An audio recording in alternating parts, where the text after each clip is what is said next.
네, 이어서 김기정 앵커가 꼽은 이슈에 함께하도록 하겠습니다. 어떤 이슈들이 있는지 함께 말씀 나눠보도록 할 텐데요. 첫 번째 이슈, 지난 주말이었죠. 2차 전지 관련해서 리튬 인산철 배터리 얘기가 굉장히 많이 나왔던데요.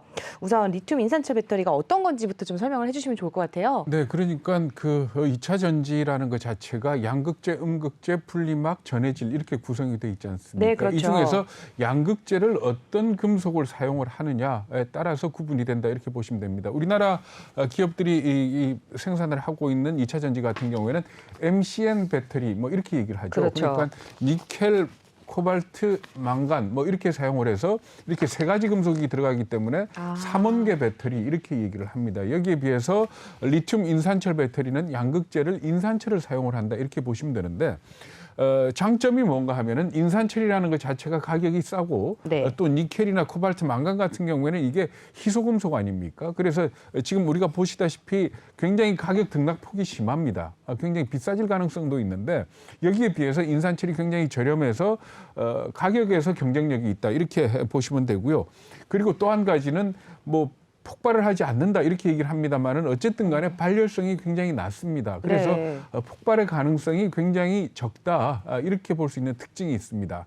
다만 하나 그 단점이라고 한다면은 뭐가 단점인가 하면은 에너지 밀도가 낮다라고 얘기를 하거든요. 에너지 밀도가 낮다는 얘기는 결국 한번 충전했을 때 갈 수 있는 거리가 짧다 이렇게 볼 수가 있는 겁니다. 그리고 우리나라 기업들 같은 경우는 이 삼원계 배터리를 프리미엄이다 뭐 이래가지고 인산철 쪽은 개발을 안 하고 있었습니다. 네. 근데 주로 이 리튬 인산철 배터리를 개발한 나라가 중국이고 중국 같은 경우에는 그러니까 이 최대 단점이라고 할 수 있는 주행 거리가 짧다라는 네. 부분을 상당폭 지금 현재 많이 극복을 한 걸로 이렇게 알려지고 있습니다. 어떤 식인가 하면은 우리가 일반적으로 배터리를 만들 때 쉘을 만들어서 모듈을 만들고 모듈을 여러 개 모아서 팩을 만들지 않습니까? 근데 중국 기업들이 이 기술을 갖다가 중간에 모듈을 만드는 기술을 빼버리고 셀 투 팩, 그러니까 셀에서 바로 팩으로 만드는 기술을 개발을 해가지고 현재 삼원계 배터리하고 비교를 했을 때 주행 거리를 대략 60%, 많게는 70~80%까지 따라잡았다 이렇게까지 얘기를 하고 있거든요. 그러니까 인산철 배터리하고 삼원계 배터리는 분명한 차이는 있다 이렇게 볼 수가 있는 겁니다. 네.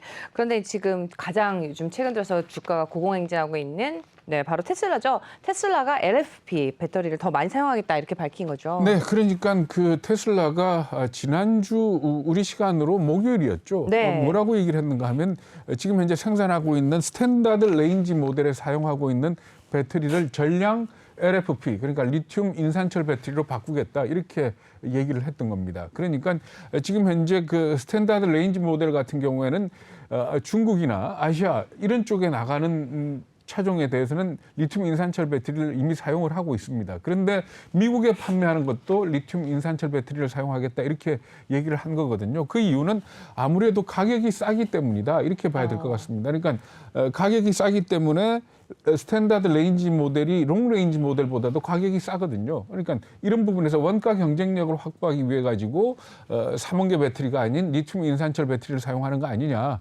이런 관측이 제기가 되면서 우리 국내 기업들 특히 그 양극재를 생산하는 기업들의 주가가 아주 큰 폭으로 떨어졌고 오늘도 상당히 흔들리고 있는 그런 모습을 나타냈습니다. 여기에 대해서 일부 얘기를 합니다. 뭐라고 얘기를 하는가 하면은 사실 그 이 인산철 배터리 같은 경우는 앞으로 성능을 갖다 향상시킬 수 있는 여지가 그다지 크지 않고 그리고 또 삼원계 배터리 같은 경우에도 이 안정성을 갖다가 보완하는 연구가 계속되고 있기 때문에 결국은 어떻게 본다면은 인산철 배터리하고 삼원계 배터리가 같이 가게 될 것이다. 결국 저가형 모델에는 리튬 인산철이 들어가고 그리고 고가형 모델에는 아무래도 삼원계 배터리가 들어가지 않겠느냐 이렇게 해석을 하고 있는데 네. 주가가 많이 떨어진 데 대해서는 다른 해석도 있습니다. 그러니까 금요일 날도 제가 잠깐 말씀을 드렸죠. 그러니까 우리나라 2차 전지 관련 업체들의 이 주가 수익 비율을 따지면은 중국 업체들에 비해 가지고 지금 현재 2배가량 높은 그런 상황입니다. 그렇기 때문에 네. 주가가 너무 많이 올랐었기 때문에 조정을 받는 것 아니냐. 그런 해석도 있는 겁니다. 네. 애플 관련해서도 LFP 배터리 얘기가 계속 나오고 있는 것 같아요.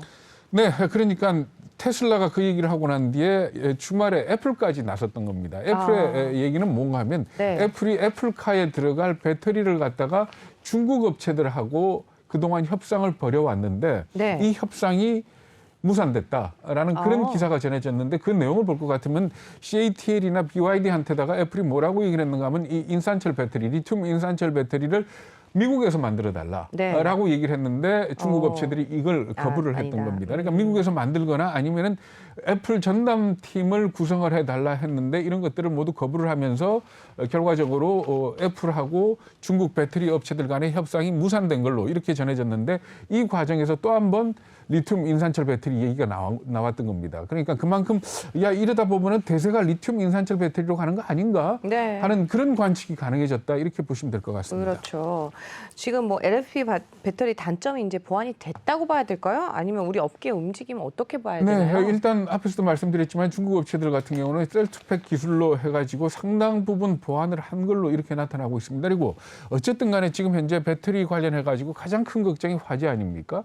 이 화재가 한 번 나면 들어가는 이 리콜 비용이 워낙 크기 때문에 그렇죠. 사실 이게 문제가 되고 있는데 이런 부분에서 리튬 인산철 배터리는 상당히 좀 자유롭다라는 그런 장점은 있는 것 같습니다. 그래가지고 LG 에너지 솔루션이죠. 같은 경우에는 작년 말에 이미 얘기를 했습니다. 리튬 인산철 배터리 개발을 시작을 했다라고 얘기를 했거든요. 그래서 아마 이것과 관련된 얘기를 오늘 3분기 실적 컨퍼런스 콜이 있는데 여기에서 얘기를 할 걸로 이렇게들 예상을 하고 있고요. 그리고 또 이 SK온 같은 경우에는 CEO가 외신에다가 우리도 리튬 인산철 배터리 개발할 것이다 이렇게 얘기를 했습니다.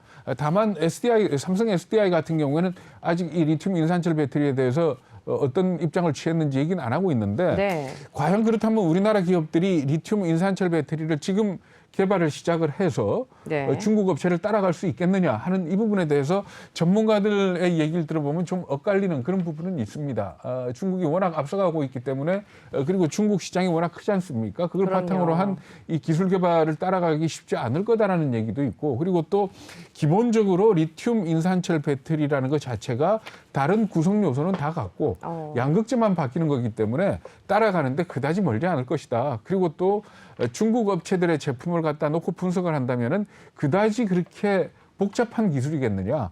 쉽게 따라갈 수 있을 걸로 이렇게 낙관을 하는 그런 부분도 있습니다. 어쨌든 간에 지금 시작을 했다 그러면은 아마 2024년 후내년쯤 해서는 따라잡을 수 있을 걸로 이렇게들 예상을 하고 있습니다. 그런데 이 2024년이 왜 중요한가 하면은 지금 우리나라 기업들이 미국에다가 배터리 공장을 짓고 있지 않습니까? 그렇죠. 그 완공 시기가 2024년쯤 되는 거거든요. 그러니까 2024년까지만 따라잡을 수 있다면은 크게 문제가 안 될 수도 있다라는 그런 지적들이 나오고 있기 때문에 너무 불안해할 건 아니고 지금 현재 주가가 떨어지는 거는 너무 많이 올랐기 때문에 조정을 받는 측면도 있다라고 보시면서 좀 뭐 그렇게 불안해하실 필요는 없지 않을까 하는 그런 지적들도 나오고 있습니다. 네, 말씀 잘 들었습니다.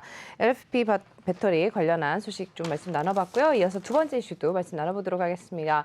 두 번째는요, 바로 중국 소식인데요. 헝다그룹 기억하시죠? 디폴트 위기를 일단 넘긴 것 같죠? 그렇습니다. 그러니까 원래 23일까지 달러 채권이자 8,350만 달러를 지급을 해야 되지 않습니까? 우리가 지난 금요일 날 얘기했지만은 갚기 어려울 거다 이렇게 얘기를 했는데 갚았습니다. 그러니까 21일 날 갚은 걸로 발표를 했습니다. 그래서 가까스로 이 디폴트 위기는 피했는데 다만 문제는 뭔가 하면 앞으로 갚아야 될 달러 채권 이자가 금년 말까지 해가지고 6억 달러가 넘습니다. 과연 이 부분을 갖다가 자금을 조달할 수 있겠느냐 하는 이 부분에 대해서 걱정이 지금 제기가 되고 있는 겁니다. 물론 그 헝다 입장에서는 계속 어떤 자회사의 자산을 팔고 그리고 또 건설 프로젝트도 뭐 일부 시작을 했다고 그러지 않습니까? 이런 부분을 가지고 안심을 시키고 있지만은 그래도 세계 이 글로벌 채권 시장에서 헝다를 바라보는 눈은 과연 디폴트를 피할 수 있겠느냐 하는 이 부분에 대해서 집중이 돼 있다 이렇게 봐야 될 것 같습니다. 지금 헝다 그룹이 뭐 자동차 기업으로 변신하겠다 뭐 이런 내용도 나오고 있더라고요. 네, 그렇습니다. 그러니까 헝다가 어려워지고 난 뒤에 헝다 자동차도 판매를 할 거다, 매각을 할 거다라는 그런 얘기가 나왔지 않습니까? 근데 사실 헝다 자동차 같은 경우에는 전기 자동차를 개발을 하겠다 그래가지고 지금까지 474억 위안을 갖다가 투자를 했습니다. 그러니까 8조 원이 넘는 돈을 투자를 했는데 지금까지 전기차는 한 대도 만들지 못하고 엠블렘만 만든 그런 상태거든요. 근데 헝다가 어려워지고 나니까 아마 헝다 자동차도 매각을 하지 않겠느냐. 더군다나 헝다 자동차가 인수를 했던 스웨덴 자동차 업체까지도 매각을 할 거다 이런 얘기가 나왔는데 이 부분을 정면으로 부정을 했습니다. 그러니까 시자인 회장이 22일 날 내부 회의를 가졌는데 네. 앞으로 부동산 부분의 매출은 70% 이상 줄이겠다.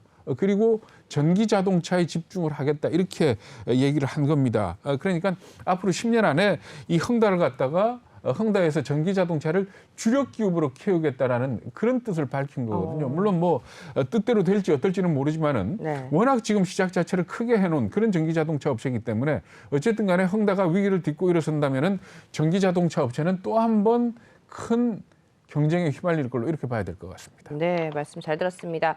헝다 에버그란데 또 디폴트 위기를 가까스로 넘긴 소식 전해드렸고요. 세 번째 이슈도 살펴보도록 하겠습니다.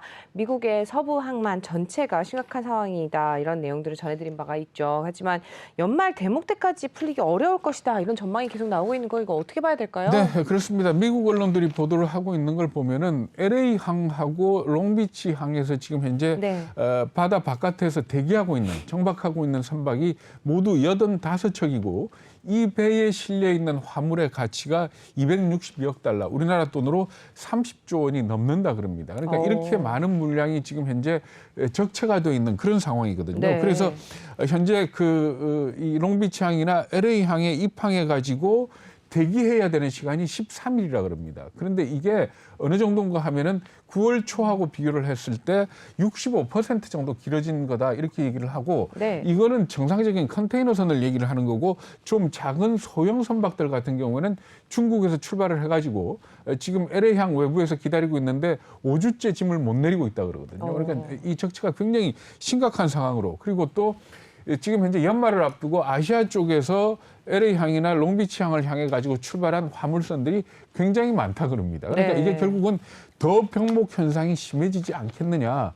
근데 이게 병목 현상이 심해지는 게 무슨 문제인가 하면은 몇 차례 말씀드렸습니다만은 미국 경제라는 게 소비에 의존하는 게 3분의 2쯤 되고 소비가 가장 활발한 시기가 추수감사절 다음 날인 블랙 프라이데이부터 시작해가지고 크리스마스로 이어지는 연말 대목이거든요. 이때 미국 전체 소매 매출의 절반 이상이 판매가 된다 이렇게 얘기를 하는데 결과적으로 물건이 제때 도착을 안 해가지고 이 연말 대목에 물건을 제대로 못 팔게 되면은 미국의 경제 성장 자체에 문제가 생긴다. 그렇겠죠. 이렇게 네. 볼 수가 있는 겁니다. 그렇기 때문에 일부에서는 소비자들한테 뭐라고 얘기를 하는가 하면은 이 연말 대목을 노려가지고 그때 싸게 살 생각하지 말고 지금 미리 사둬라. 네. 라는 그런 얘기까지 하고 있는 상황입니다.